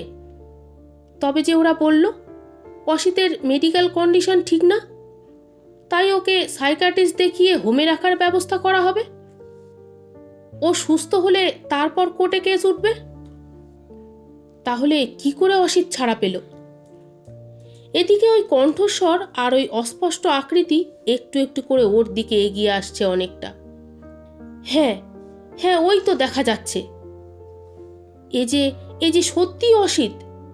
ইস, কি চেহারা হয়েছে ওর! কঙ্কাল সার দেহ, উস্কো খুস্কো মাথার চুল, 2 কোঠরগত চোখের নিচে গাঢ় কালি, মুখে কত দিনের না কামানো দাড়ি গোফের জঙ্গল, পরনে জেলের কয়েদির পোশাক। আর হাতে কি? এ তো ছুরি। হ্যাঁ, ছুরি। একটা অতিকায় ধারালো ছুরি নিয়ে অসিত এগিয়ে আসছে ওর দিকে। অসিতের মুখের কুটিল হাসির রেখাই বুঝিয়ে দিচ্ছে সে কি চায়। তবে কি অসিত বদলা নিতে চায় ওর থেকে? ও যা করেছে তার প্রতিশোধ নিতেই তবে ও ফিরে এসেছে? আতঙ্কের শীতল স্রোত বয়ে যায় মধুরিমার শিরদাঁড়া বেয়ে। দর দর করে ঘাম দিতে থাকে ওর শরীরে। ওই গর্তে ঢুকে যাওয়া চোখ দুটোর ক্রূর চাহনি আর ছুরির ধারালো তীক্ষ্ণ ফলা মিলে মিশে একাকার হয়ে যেতে থাকে ওর দৃষ্টির সামনে। প্রাণ বাঁচাতে মরিয়া হয়ে মধুরিমা শুরু করে দৌড়াতে। নিশ্ছিদ্র আধারের মাঝে ও দৌড়াচ্ছে। কোথায় আছে জানে না, কোথায় যাবে জানে না, এমনকি কোন পথে চলেছে তাও ওর অজানা। শুধু বাঁচতে হবে যে করেই হোক, এই ইচ্ছেটুকু নিয়েই প্রাণপণে ছুটছে মধুরিমা। পেছনে না তাকিয়েও বুঝতে পারছে শানিত ছুরি আর রক্তরঞ্জিত ওই আঁখি নিয়ে মূর্তিমান বিভীষিকার মতো ধেয়ে আসছে অসিতর পেছনে। আর মাত্র কয়েক হাত দূরত্ব, তারপরেই হয়তো ছুরির ধারালো ফলাটা সজোরে গেথে বসবে ওর পিঠে। চামড়া মাংসের আস্তরণ ভেদ করে ফুটো করে দেবে ওর তীব্র গতিতে ধক ধক করে চলা হৃৎপিণ্ডটাকে। চোখের সামনে নামবে আধার। বাপ মায়ের দেওয়া জীবনখানা বেঘরে চলে যাবে না ফেরার দেশে, ঠিক যেখানে মধুরিমা পাঠাতে চেয়েছিল অসিতকে। প্রথমে সমীর আর তারপরে রাতুলকে নিয়ে করেছিল বিভৎস এক ষড়যন্ত্র। অসিত নামের কাঁটাটাকে সমূলে জীবন থেকে উপড়ে ফেলতে কি না করেছে ও। সমীরের সাথে দূর দেশে পালিয়ে ঘর বাঁধবে বলে প্রথমে বিয়েতে পাওয়া গয়না, আর তারপরে অসিতদের তরফের গয়না নির্বিকারভাবে হাতে তুলে দিয়েছিল সমীরের। একটু একটু করে অসিতের সাথে মিষ্টি ব্যবহার করে প্রেমের ফাঁদ পেতে তার সেভিংসের ওপরে দখল নিয়েছে। তারপরে সেগুলো তুলে দিয়েছে সমীরের হাতে। কাজ পাগল মানুষটা কোনো দিন এগুলোর খোঁজ রাখেনি। অন্ধের মতো ভালোবেসেছে আর বিশ্বাস করেছে মধুরিমাকে। তার বিনিময়ে যে মধুরিমা ওকে পাগল করে নিশ্চিত মৃত্যুর দিকে ঠেলে দিতে চেয়েছে তার হদিশ পায়নি অসিত। তাই হয়তো আজ হাতে নাতে সবটা হিসেব নিকেশ পুরো করতে চায় সে। কথাগুলো ভাবতে ভাবতেই দুম করে ঘুমটা ভেঙে যায় মধুরিমার। সর্বাঙ্গর ঘামে ভিজে চপচপ করছে। ধরপড় করে চোখ মিলে উঠে বসেই নিজেকে শিবাঙ্গীর বাড়ির লিভিং রুমের সোফায় আবিষ্কার করে ও। চকিতে মনে পড়ে যায় কয়েক ঘন্টা আগের কথাগুলো। শিবাঙ্গীর কড়া মানা থাকায় আজ রাতে তার খাওয়া হয়নি। শ্রীনাথবাবুও জোর করেননি, শুধু এক গ্লাস ফলের জুস দিয়েছিলেন ওকে। সেটুকুও ঠিকঠাক গলা দিয়ে নামেনি মধুরিমার। খালি মনে মনে ভেবেছে কখন এই রাত শেষ হয়ে দিনের আলো ফুটবে, আর কখন শিবাঙ্গী এসে বলবে সব ঠিক হয়ে গেছে, আর ভয়ের কোনো কারণ নেই, আপনি এখন বিপদমুক্ত। জীবন যে কখনো ওকে এমন একটা পর্যায়ে এনে দাঁড় করাবে তা কোনো দিনও ভাবতে পারেনি মধুরিমা। যাকে ভালোবাসলো তাকে বিয়ে করতে পারল না, যাকে বিয়ে করলো তাকে ভালোবাসতে পারল না। এমনকি তাকে পথ থেকে সরাতে তাদের ওপর ভরসা করল, সেই তারাও ওর সাথে প্রতারণা করে গেল। রাতুলের কথা ভোলা গেলেও সমীর কি করে পারল ওর সাথে এমন করতে, ওকে এমনভাবে ঠকাতে? রাতুলের সাথে মিলে ওর হাত দিয়ে অসিতকে ড্রাগস দিয়েছে সমীর। শুধু তাই নয়, মধুরিমার যাবতীয় গয়না আর টাকা নিয়ে অন্য মেয়ে মানুষকে নিয়ে পালাতে চেয়েছে দেশ ছেড়ে। এত বড় একটা ষড়যন্ত্র কি করে করতে পারল সমীর? ভালোই হয়েছে ও মরে। অন্তত ওই শয়তানের মুখখানা তো আর দেখতে হবে না ওকে। একথা মনে হতেই একটু হালকা লাগে ওর। দুঃস্বপ্ন দেখার কারণেই হোক বা অত ঘামের কারণেই হোক, ভীষণ জল তেষ্টা পেয়েছে ওর এখন। তাই সোফা ছেড়ে উঠে পড়ে ও। ঘরের এক কোণে একটা টেবিলের ওপর জলের বোতলে জল রেখে গেছেন শ্রীনাথবাবু। সেটার থেকে খানিকটা জল ঢকঢক করে গলায় ঢালে মধুরিমা। বাঁ দিকের দেওয়ালের ওপরে টাঙানো ঘড়িতে সময়ের কাঁটাগুলো বলছে এখন রাত 2:20। উফ, এখনো কতটা সময় বাকি ভোর হতে। আপন মনেই কথাগুলো বলে সোফাতে বসতে যায় মধুরিমা। ঠিক তখনই দূরের রাস্তায় একসাথে ৫-৬টা কুকুর ডেকে ওঠে। ভয়ে শিউরে ওঠে মধুরিমা। আনমনে মধুরিমার চোখ চলে যায় দক্ষিণের খোলা জালনাটার দিকে। ওই জালনা দিয়ে দূরের ফাঁকা জমিটা দেখা যায়। ওটা একটা জলাশয় ছিল কোনো কালে, তবে এখন প্রশাসনিক উদাসীনতার কারণে সেই জমি মাফিয়াদের জবরদখলের ফলে জলাশয় ভরাট হতে হতে ছোট্ট একটা ডোবাতে পরিণত হয়েছে। সকালে এই বাড়িতে মধুরিমা ওই জমির পাশের চওড়া রাস্তা ধরেই পায়ে হেঁটে এসেছিল। তখন কিন্তু জায়গাটা দেখে তেমন কিছু মনে হয়নি, কিন্তু এখন এই মাঝরাতে এদিকে তাকাতেই আতঙ্কের চোরা স্রোত বয়ে গেল ওর শরীর জুড়ে। কারণ সেখানে খানিক আগের স্বপ্নে দেখা সেই অস্পষ্ট ছায়ামূর্তিকেই দেখতে পেল ও। তার হাতে ধরা ছুরির ইস্পাতের ফলা লাইট পোস্টের ঝিম ধরা বৈদ্যুতিক আলোর ছটায় চকচক করছে। ছায়ামূর্তির মুখ দেখা যায় না ভালো মতো, তবু মধুরিমার মানসপটে কল্পিত এক মুখ যেন দেখতে পায় চাপ চাপ আধারের ভেতর। সেই মুখ অসিতের নয়, সমীরের নয়, নয় রাতুলের মায়ের। সে এক বিকট চেহারা, ঘৃণিত রূপ। গোটা মুখটা যেন খুবলে খেয়েছে কোনো নরখাদক।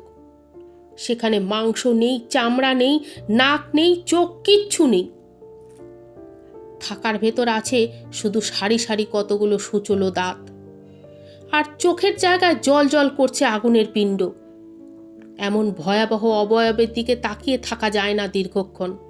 মধুরিমাও পারে না। দু হাতে মুখ ঢেকে আতঙ্কে চিৎকার করতে যায় ও, কিন্তু গলা দিয়ে যেন আওয়াজ বেরোয় না ওর। গলা শুকিয়ে কাঠ হয়ে আসছে যেন। জল ভরা বোতলটা হাতে তুলে নিয়ে খুলে ফেলে গলায় জল ঢালতে যায়, কিন্তু এ কি, জল কই? এ যে পচে ওঠা গাঢ় রক্ত। বিকট গন্ধে নিঃশ্বাস বন্ধ হবার উপক্রম হয় মধুরিমার। বোতলটা ছুঁড়ে মারে ও মেঝেতে। জল ভরা প্লাস্টিকের বোতল মেঝেতে পড়েই দড়াম করে বিকট শব্দ তুলে ফেটে চৌচির হয়ে যায় সাথে সাথে।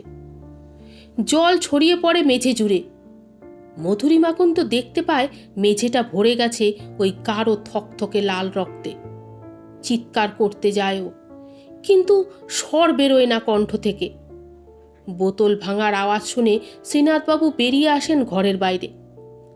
মধুরিমাকে ভয়ে জুবুথুবু হয়ে ঘরের কোণে বসে থাকতে দেখে তিনি এগিয়ে যান ওর দিকে। মুখে বলেন, কি হয়েছে মা? কি হয়েছে তোমার? ভয় লাগছে? এ বাড়িতে থেকে ভয় পেও না মা। এখানে কোনো অশুভ শক্তি তোমায় স্পর্শ পর্যন্ত করতে পারবে না। মধুরিমা কিন্তু শ্রীনাথবাবুকে দেখতেও পায় না, বরং তার বদলে সে দেখে ওই স্বপ্নে দেখা অসিতের সেই বিভৎস ভয়াবহ রূপ ওর দিকে দুহাত ছড়িয়ে ধেয়ে আসছে। তার মুখ জুড়ে একটা বিকট কুটিল হাসি মধুরিমার অন্তরাত্মা পর্যন্ত কাঁপিয়ে তোলে। ও শোনে অসিত বলছে, মরবে তুমি মধুরিমা, তুমি মরবে। আজ তোমার আর নিস্তার নেই। যে ফাঁদ তুমি যত্ন করে পেতেছ, সেই ফাঁদে আজ নিজেই জড়িয়ে গেছো তুমি আষ্টে পৃষ্ঠে। আর তোমাকে বাঁচাতে কেউ পারবে না, ওই শিবাঙ্গীও না। কথাগুলো বলতে বলতেই অসিতের বেশধারী ওই মূর্তিমান প্রেত ওর কাছে এগিয়ে এসে ওকে চেপে ধরতে যায়। তার বরফ শীতল সাঁড়াশির মতো হাত ওর গলা টিপে ধরে। আতঙ্কের চোখে অন্ধকার দেখে মধুরিমা। শরীরের যতটা শক্তি ওর অবশিষ্ট ছিল সবটুকু দিয়ে সামনে এগিয়ে আসা প্রেতকে সজোরে ধাক্কা মেরে ছুটতে শুরু করে ও। প্রথমে লিভিং রুম, তারপর ওই কাঠের বন্ধ দরজাখানা খুলে বেরিয়ে যায় বাইরে। পেছন থেকে ধেয়ে আসতে থাকে ওই প্রেত, ওই জলজান্ত বিভীষিকা। বলে, পালা পালা, কত পালাবি? বাঁচতে পারবি না তুই, আমি তোকে ছাড়বো না। মধুরিমা থামে না, শরীরের শেষ বলটুকু দিয়ে ছোটেও। পেছন থেকে শ্রীনাথবাবু ছুটে আসেন ওকে থামাতে, কিন্তু মেয়েটার নাগাল পান না তিনি। বারবার তাকে ডেকেও ফেরাতে পারেন না। মেয়েটা যে কি দেখেছে, কি দেখে এত ভয় পাচ্ছে তা তিনি নিজেও জানেন না। তবে এটা বেশ ভালোভাবেই বোঝেন যে এই মেয়ের এখন সমূহ বিপদ। শিবাঙ্গী যদি সময় মতো এসে না পৌঁছায়, তবে ওই মেয়েকে এখন কেউ বাঁচাতে পারবে না। ছুটছে মধুরিমা, শুধু ছুটছে। ছুটতে ছুটতে না জানি কত পথ, নগর, শহর, মাঠ, ঘাট, নদী, নালাও পার করে এসেছে। কোথায় আছে জানে না, কোথায় যাবে জানে না, শুধু জানে ওকে ছুটতে হবে, প্রাণ বাঁচাতে গেলে ছুটতে হবে ওকে। শরীর দর দর করে ঘামছে, চোখের সামনে সব কেমন ঝাপসা হয়ে আসছে, ঘাড়ের কাছে কেমন ঠান্ডা নিঃশ্বাস পাচ্ছে যেন ও। কারা যেন আশপাশ থেকে ফিসফাস করে কথা বলে চলেছে অনর্গল। দূরে কতগুলো আবছা প্রেত মূর্তি এসে দাঁড়িয়েছে জটলা বেঁধে, তারা যেন কি বলছে ওকে দেখিয়ে। তারা কি তবে মারতে চায়? ষড়যন্ত্র, চক্রান্ত, হ্যাঁ চক্রান্ত করছে ওরা মধুরিমার বিরুদ্ধে। মারবে ওরা, ওকে মারবে। হঠাৎ যেন কানের কাছে কেউ হা হা করে অট্টহাসিতে ফেটে পড়ল।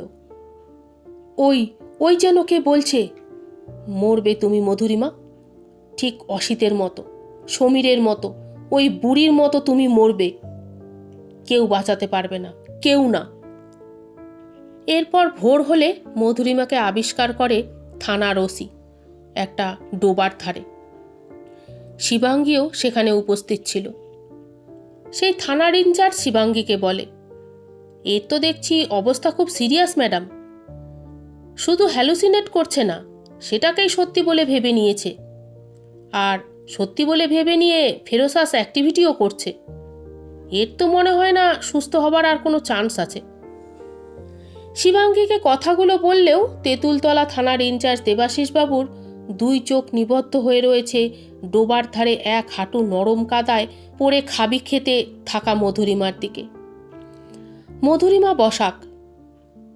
গতকাল শিবাঙ্গীর কাছে অসহায়ভাবে যে মধুরিমা ছুটে এসেছিল, ছুটে এসে এক রাশ মিথ্যা কথা বলে শেষে ধরা পড়ে গিয়ে নিজেকে বাঁচানোর আকুল আবেদন জানিয়েছিল, এসে নয়।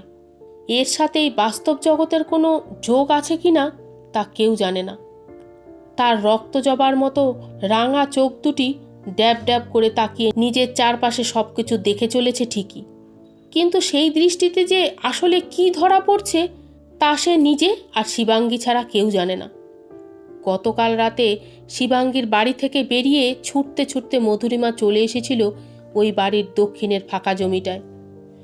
দৌড়াতে দৌড়াতে জমে যাওয়া ডোবাটার জল কাদাতে পড়ে গিয়ে সেই যে খাবি খেয়ে চলেছে, তা এখনও এই বেলা 8টার সময়ও বন্ধ হয়নি। তাকে ধরে তুলতে গেলেই সে আর্তনাদ করে উঠে বাঁচাও বাঁচাও বলে অদৃশ্য কোনো শক্তির কাছে প্রার্থনা করছে, ক্ষমা চাইছে বারবার, কিন্তু কোনোভাবেই ওই পাক ছেড়ে ওপরে উঠছে না। তাকে ওভাবে দেখে এই পাড়ার লোকেরাই লোকাল থানায় খবর দেয়। ইনচার্জ দেবাশিস মিত্র নিজে চলে আসেন খবর পেয়ে। মহিলা পুলিশ দিয়ে মেয়েটাকে তোলানোর চেষ্টা করেন, কিন্তু কাজ হয় না। উল্টে মেয়েটা লেডি কনস্টেবল দুজনকে আঁচড়ে কামড়ে রক্তারক্তি কাণ্ড করে দেয়। কনস্টেবলরা ভয় পেয়ে সরে এসে বলে, অমন পাগলিকে আমরা সামাল দিতে পারবো না স্যার। সবই কর্মফল, আমরা মানি বা নাই মানি। এই জগতের প্রতিটি প্রাণীর কর্মের হিসেব একজনের খাতায় ঠিক লেখা থাকে। কর্মের শেষে তার সেই হিসেব আর বিচারের সময় আসে। সেই বিচার সবার জন্য সমান। ধনী দরিদ্র, নারী পুরুষ এসবের কোনো ভেদ তিনি করেন না। বিচার শেষে আসে বিধান শোনানো আর ফলভোগের পালা। যার খাতায় যতটা পাপ থাকে তার ভোগ ঠিক ততটাই। মধুরিমা যা করেছেন তার কোনো বিচার এ জগতে কোনো আদালতে সম্ভব ছিল না, কারণ সে যা করেছে তার কোনো প্রমাণ নেই। যে ছিল সেই সমীর এই পৃথিবীতে আর নেই। বলেই শিবাঙ্গী বলে ওঠে, ওর দেহাবশেষ নিশ্চয়ই পাওয়া গেছে দেবাশিসবাবু। শিবাঙ্গীর প্রশ্নের জবাবে দেবাশিস মিত্র তড়িঘড়ি বলেন, হ্যাঁ ম্যাডাম, আপনার কথা মতো বোলপুর থানাতে ফোন করে ওখানকার ওসির সাথে কথা বলে কুমারগ্রামের সেই পরিত্যক্ত পানাপুকুরে খোঁজ নিতে বলি। ওরা সার্চ করে হাড়গোড় পেয়েছে। সেগুলো দেখে তো মানুষের বলেই মনে হচ্ছে। আমি ফরেনসিক টেস্টের জন্য ল্যাবে পাঠিয়েছি, আজ বিকেলের মধ্যে রিপোর্ট চলে আসবে। তবে ম্যাম, একটা বিষয় খুব ভয়ানক লাগলো দেখে। জানেন, হাড়গুলো ইনস্ট্যাক্ট ছিল না, ওগুলোর মধ্যে কয়েকটার অবস্থা খুব খারাপ ছিল।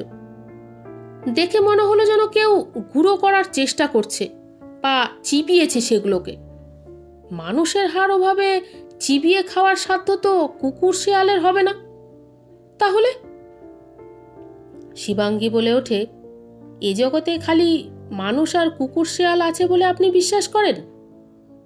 যেখানে এদের দৌরাত্ম্য শেষ হয়, সেখান থেকে যাদের ক্রিয়াকলাপ আরম্ভ হয়, আমার কাজ তাদের নিয়ে। তাই বলবো, ফরেনসিক করান আর ডিএনএ টেস্ট করান, সব করান, কিন্তু তাতে বিশেষ ফল হবে না। কারণ আপনাদের রিসার্চ ল্যাব বলতেও পারবে না ও কাজ কার হতে পারে।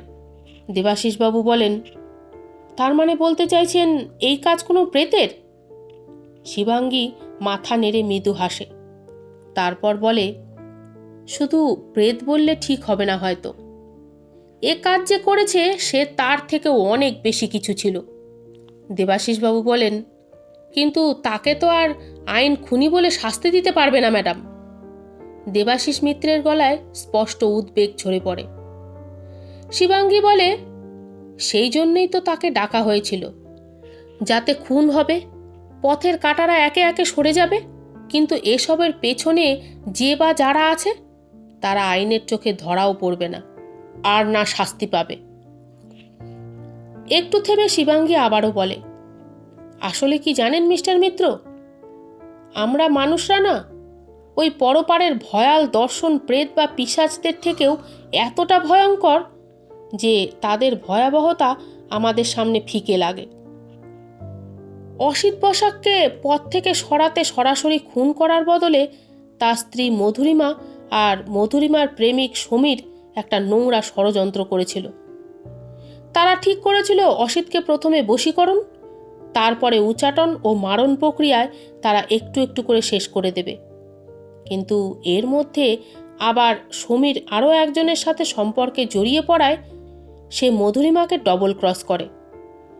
তান্ত্রিকের কাছে আগে ভাগে গিয়ে নিষিদ্ধ মাদক দিয়ে আসে। ও বলে আসে এই বস্তুই যেন সে মধুরিমাকে দেয়। অর্থের বিনিময়ে তান্ত্রিক তাই করে। মধুরিমা চিতাভস্ম মনে করে বশীকরণ করার অভিপ্রায়ে স্বামীকে ওই মাদক একটু একটু করে দিতে শুরু করে। মাদকের গুণ দেখাতে সময় লাগেনি। প্রথমে অফিসে ও পরে নিজের বাড়িতেই অসিত এমন কিছু কাজ করে ফেলে যা সাধারণের পক্ষে সম্ভব নয়। তবে কি জানেন, মধুরিমা আর সমীর কিন্তু নিজেদের কুয়ো নিজেরাই খুঁড়ে ফেলেছিল সেদিন। অসিতের ক্ষতি করতে গিয়ে নিজেরাই নিজেদের কাল ডেকে এনেছিল। যেদিন ওরা তান্ত্রিকের কাছে গিয়েছিল সেদিন ওরা দুজনে ওখানে গেলেও ফিরেছিল তিনজন। ওদের বদ অভিসন্ধির আঁচ তান্ত্রিক না পেলেও তার আশেপাশে বিচরণরত এক অতিলৌকিক সত্তা ঠিক টের পেয়ে গিয়েছিল। সে নিজের শিকার শুরু করে। প্রথমেই সমীরকে শেষ করে সে, তারপর সমীরের আত্মাকে দিয়ে ক্ষতি করাতে চায় মধুরিমার। মধুরিমা আমার কাছে চলে আসায় ওর শারীরিক ক্ষতি না হলেও ও এখন মানসিকভাবে বিকল হয়ে গেছে। ওর বাস্তববোধ লোপ পেয়েছে। বাস্তব পরাবাস্তবের মাঝের তফাৎ আর ওর কাছে নেই। ঠিক যেমনটা ও অসিতের সাথে করেছিল ঠিক তেমনটাই ওর সাথেও ঘটেছে। কেন জানেন? দেবাশিসবাবু প্রশ্ন করে ওঠেন। কেন ম্যাডাম? শিবাঙ্গী বলে, কারণ ওকে কাকালা ছুঁয়েছিল। তাই ওর শরীর মরেনি, কিন্তু আত্মা মরে গেছে।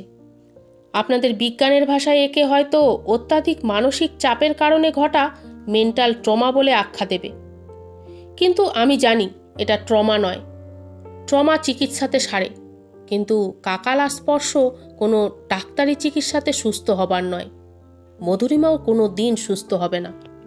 আতকে ওঠেন তেঁতুলতলা থানার ওসি ওর কথা শুনে।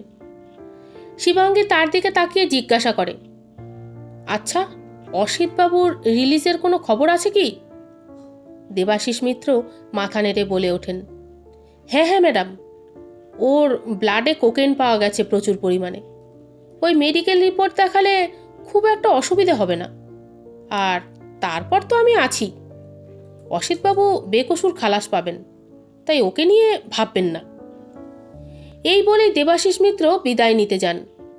তারপর হঠাৎ কি মনে হতেই থেমে গিয়ে জিজ্ঞাসা করেন, আচ্ছা ম্যাডাম, বলছি যে ওই পরপারের সত্তা সে কি এখনো এখানে আছে? শিবাঙ্গী খিলখিল করে হেসে ফেলে এ কথায়।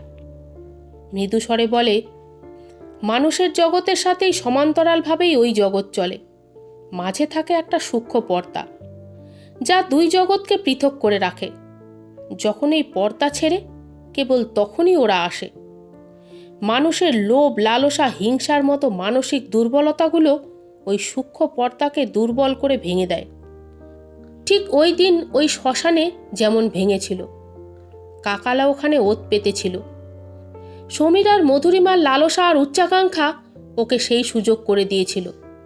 তবে না, এখন সে এখানে নেই, কিন্তু ফিরে আসতেও সময় লাগবে না তার। এরপর আর কথা গড়ায় না। মধুরিমাকে রীতিমতো জোর জবরদস্তি ওই পচা ডোবা থেকে তুলে নিয়ে যায় পুলিশ টিম। থানাতে এফআইআর দায়ের করা হলেও কেস কোর্টে ওঠে না, বরং শহরের কুখ্যাত পাগলাগারদে ঠাঁই হয় মধুরিমার। বাড়ি ফিরে শিবাঙ্গী স্নান সেরে ধ্যানে বসে। একটা দীর্ঘ সময় ধ্যানে নিমগ্ন থাকার পর সে যখন চোখ মেলে তাকায়, তখন সামনে ওর বাবা শ্রীনাথবাবু দাঁড়িয়ে আছেন। বাবাকে দেখেই শিবাঙ্গী বলে, কিছু জানতে চাইছো? শ্রীনাথবাবু মেয়ের পাশে এসে বসেন। তারপর বলেন, এক যাত্রায় পৃথক ফল হলো কেন শিবি? তুই তো কখনো অনাচার করিস না, তবে আজ কেন? মধুরিমা আর রাতুল একই দোষে দোষী, বরং সঠিক বিচারে হয়তো রাতুলের দোষটা অনেক বেশি। তাহলে মধুরিমার শাস্তি হলেও রাতুল কেন ছাড়া পেল? শিবাঙ্গী মৃদু হেসে বলে, কে বলেছে বাবা রাতুল ছাড়া পেয়ে গেছে? মধুরিমার দোষ ছিল, তাই তার শাস্তি সে পেয়েছে। কিন্তু রাতুলের অপরাধ ওর থেকেও অনেক গুণ বেশি, তাই ওর সাজাটাও যে আরো বেশি হওয়াটা আবশ্যক। রাতুল সাজা পাবে। অফিসে অসিতের ক্রমোন্নতি মানতে পারেনি বলেই ও হাত মিলিয়েছিল মধুরিমা আর সমীরের সাথে। ওর পরামর্শ আর প্রত্যক্ষ মদতেই সমীর ওই কোকেন জোগাড় করে মধুরিমার হাতে তুলে দিয়েছিল। আবার সমীরকে মেরে কাকালাকে রক্তের আহুতি দিয়ে ওই ওখান থেকে নিয়ে এসেছিল। এরপর নিজের মাকেও ও আহুতি দেয়। একে একে নিজের স্ত্রী ও মধুরিমাকেও রাতুল হত্যা করতে চায়। সমীর মা আর স্ত্রীকে মেরে কাকালাকে নিজের বশে রাখতে চেয়েছিল, আর মধুরিমাকে মারতে চেয়েছিল নিজের বিরুদ্ধে সমস্ত প্রমাণ লোপাট করার জন্য। ওর ভয় ছিল যে সমীর মারা যাওয়ার খবর পেতেই মধুরিমা পুলিশের কাছে সব উগড়ে দেবে, আর তাতে ও বিপদে পড়বে। কাকালা দুটো বলি পেলেও তৃতীয় বলি পায়নি, তাই ও রাতুলকেই মারতে চলে যায়। আমি হয়তো ওকে কাকালার হাত থেকে বাঁচিয়েছি, কিন্তু তাও ওর বিপদ কাটেনি।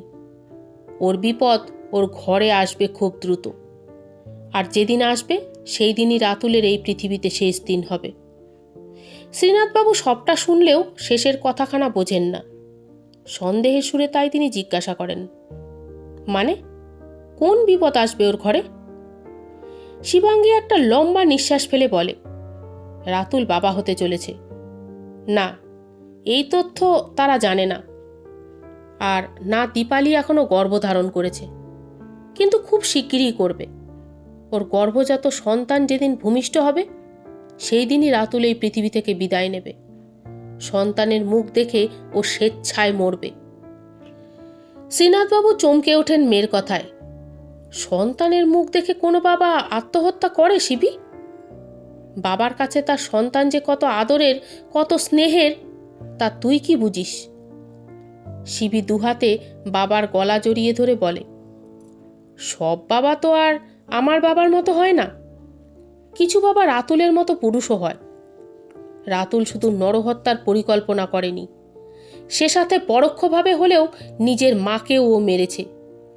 মাতৃঋণ যেখানে মানুষ শোধ করতে পারে না, সেখানে ওই পাপী নিজের মাকে মেরেছে। ও কি তার সাজা পাবে না? ওর মা মুক্তির আগে একটা অনুরোধই করে গেছে। সেটা কি জানো? শাস্তি। যে পাপ তার ছেলে করেছে তার উপযুক্ত শাস্তি সে চেয়েছে। ছেলের এই সাজা দিতে রাতুলের মা নিজেই ওই ঘরে ফিরবে ছেলের সন্তান হয়ে। মৃত্যুর আগে সেই সত্যের উপলব্ধি রাতুলের হবে, এটাই বিধির বিধান। রাতুলের ভাগ্য ও কর্ম তাকে ওই পথেই নিয়ে যাবে। আর ওই সমীর নামের ছেলেটি, যাকে রাতুল ওই পিশাচের হাতে বলি দিয়েছিল, তার কি হলো শিবি? সে কি মুক্তি পেল?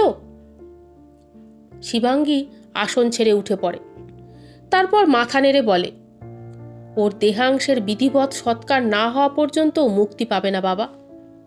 আর শুধু সৎকার নয়, সে সাথে ওর পিণ্ডদান করতে হবে গয়ায়। তবে কি জানো বাবা, এর পরেও হয়তো সমীর মুক্তি পাবে না। যে অতৃপ্তি নিয়েও মরেছে, যে আকাঙ্ক্ষা সাথে নিয়েও গেছে, তাকে এই গোলকের মায়া থেকে এত সহজে মুক্তি পেতে দেবে না। ওই অতৃপ্ত আত্মাকে পুরোপুরি মুক্তি দেওয়া আমার পক্ষে সম্ভব নয় বাবা। নরক আর মানব লোকের একটা যোগসূত্র হয়ে ও প্রলয়ের শেষ লগ্ন পর্যন্ত থেকে যাবে। এরপর 1 বছর কেটে যায়। প্রায় 1 বছর বাদে এক সকালে খুব ভোরে হঠাৎ শিবাঙ্গীর ফোনটা বেজে ওঠে। শিবাঙ্গী তখন ধ্যানে বসেছে। ফোনের আওয়াজ কানে যেতেই সেটা তুলে কানে দিয়েই ও বলে ওঠে, রাতুল দত্তের ডেড বডি পাওয়া গেছে সেন্ট্রাল মেট্রোতে, তাই তো দেবাশিসবাবু? ফোনের ওপান্ত থেকে দেবাশিস মিত্রের বিস্মিত কণ্ঠ ধ্বনিত হয়। হ্যাঁ ম্যাডাম, যতদূর সম্ভব কাল রাতের শেষ ট্রেনের সামনেই ঝাঁপ দিয়েছিল। আজ সকালে লাইনম্যান বডি দেখতে পেয়ে লোকাল থানায় খবর দেয়। সেখান থেকে আইডেন্টিফাই করার জন্য সব থানাতে ছবি আসে। আমি দেখেই চিনতে পারি এবং ওর বাড়িতে ফোন করি। তখনই জানতে পারি যে ওর মিসেসের কালকে ডেলিভারি হয়েছে। এক কন্যা সন্তানের জন্ম দিয়েছেন তিনি। শুনে এত খারাপ লাগলো। এমন খুশির মুহূর্তে অমন একটা খবর দিতেও বড় কষ্ট হলো, কিন্তু আমারও কিছু করার নেই। আমার কাজটাই যে এমন। যাই হোক, ভাবলাম আপনাকেও জানাই, তাই ফোন করলাম। কিন্তু আপনি তো দেখছি আগে থেকেই। শিবাঙ্গী মৃদু হেসে শুধু বলে ওঠে, জানতে পেরেছি আগেই। দেবাশিস মিত্র খানিকটা কুণ্ঠা জড়ানো গলায় জিজ্ঞাসা করে, একটা কথা বলবো ম্যাডাম? রাতুল দত্ত হঠাৎ সুইসাইড করলো কেন? ও তো বেশ ভালো লোক ছিলেন বলেই জানি। অসিতবাবুর ডিসচার্জ হওয়া পর্যন্ত সমস্ত বিষয়ে বন্ধুর পাশে থেকেছেন।